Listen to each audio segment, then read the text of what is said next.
તમને એમ થાય કે ભાઈ પાલનપુર શહેરમાં કંઈક સારું થવા જઈ રહ્યું છે, બાયપાસ માટે આવી રહ્યા છે અને આવતીકાલે આવી રહ્યા છે, એમની માટે મસ્ત બધું ગોઠવાઈ પણ ગયું છે. તમે જુઓ બધું કમ્પ્લીટ ગોઠવાઈ ગયું છે, એમનું વેલકમ છે અને હજારો કરોડની વાત ચાલે છે. બરાબર, ભારતની ઇકોનોમી પણ 5 ટ્રિલિયન ઇકોનોમી બાજુ જઈ રહી છે, એ બી વાત એટલી જ વ્યાજબી છે.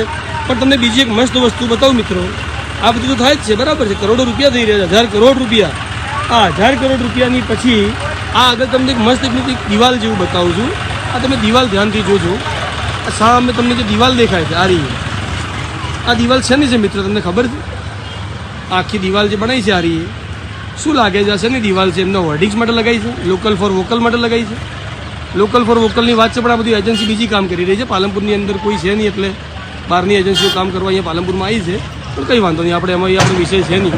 પણ તમને હું જે બતાવવા માટે પ્રયત્ન કરવાનો છું એ સચ્ચાઈ જે છે, સચ્ચાઈ એ છુપાવવા માટે આ દિવાલ ઊભી કરવામાં આવી છે.